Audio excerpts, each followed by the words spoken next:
Welcome to Table for 92, element number 53, iodine. It's number 53 because it has exactly 53 protons within its nucleus. For iodine, we're cooking up some French seaweed butter oysters. Iodine is so incredibly important for food, for human health, for sterilizing things. It's an essential micronutrient that is required for thyroid hormone production, especially during childhood. That's why it's added to salt, iodized salt, and actually milk too, iodized milk. In the US, most iodine intake comes from those two foods, salt and milk. Low iodine diets will cause goiters on the neck and enlarged thyroid glands that are very common across the planet. On top of that, iodine regulates metabolism. That helps convert caloric intake into energy, helping cells grow and, be cool. So iodine is really important during pregnancy and early childhood development. That's the reason so many foods like salt are fortified with iodine. Iodine has such a long history in medicine, even though it wasn't until the early 1800s that it was actually discovered. But we know this from the writings of ancient scholars and physicians going back to at least 3600 BCE in China. We know that seaweed was used to treat goiters, and the medical records show that ingesting seaweed and burnt sea sponges would decrease the size of goiters. And we also know that cultures that have a decent amount of seaweed in their diets have fewer instances of goiters, both in ancient times and modern times.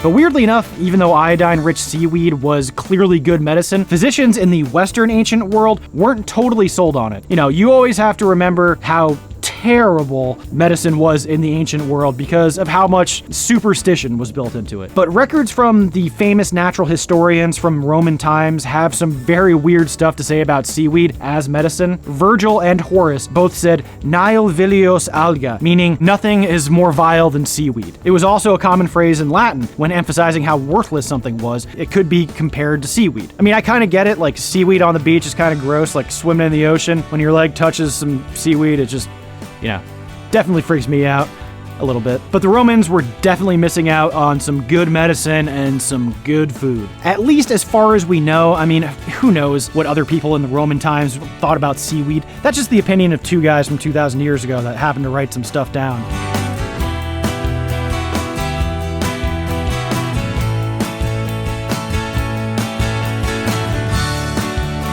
As for the discovery of iodine, that also came from seaweed, and weirdly, a need for gunpowder. So the year is 1811, on the Normandy coast of the French Empire. Napoleon and the rest of the French Empire have been in a state of near constant war for 20 years, and gunpowder is in high demand. Napoleon may have famously say an army marches on its stomach, but yeah, they also need to occasionally blow up some other dudes as well, so they need gunpowder. Gunpowder is made from potassium nitrate, sulfur, and carbon. The sulfur and the carbon are easier stuff to find, but potassium nitrates, also known as saltpeter, are the real key ingredient for gunpowder. It's 75% of what makes up gunpowder after all. The ultimate discoverer of iodine was Bernard Courtois, who himself grew up in the saltpeter business in France in the late 1700s, but the industry went under a huge change as the wood ashes that used to be used to create saltpeter had been overused, and saltpeter manufacturers had switched to brown seaweed to produce the all-important saltpeter. However, Courtois, when trying to extract saltpeter from seaweed ash, added too much sulfuric acid, which released a dark purple gas that turned into a mineral growth. Immediately recognizing that this was something worth investigating, Courtois put on his hypothesis hat, and even better, Courtois set out writing to other chemists to alert them of his find. Real good science there.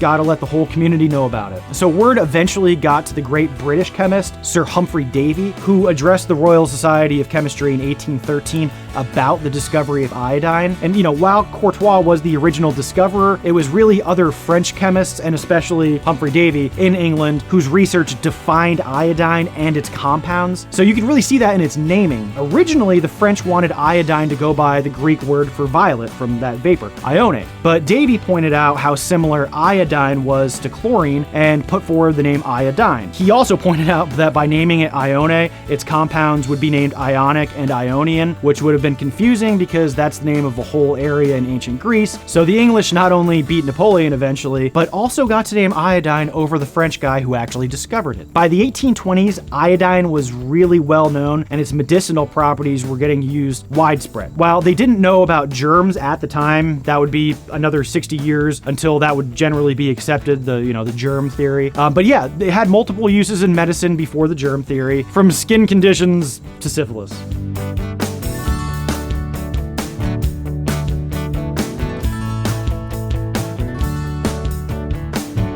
Yeah, basically everybody had syphilis back then. Terrible time to live.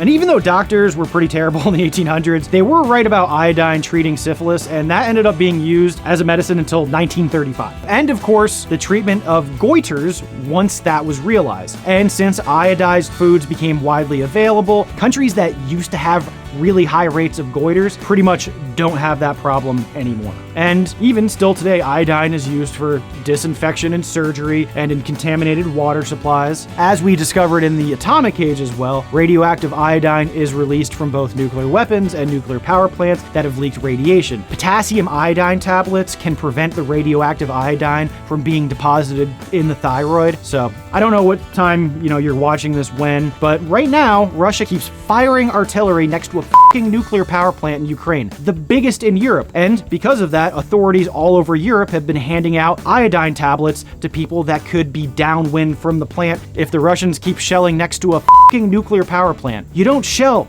next to nuclear power plants. You just don't do it.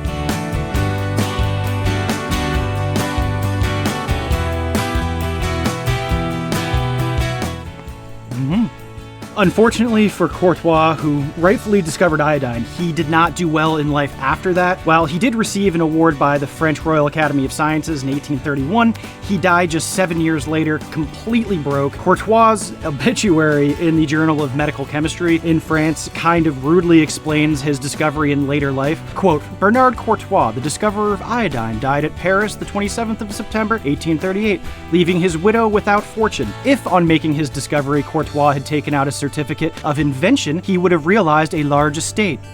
Come on, man. That's a little harsh. Thank you. See you next time.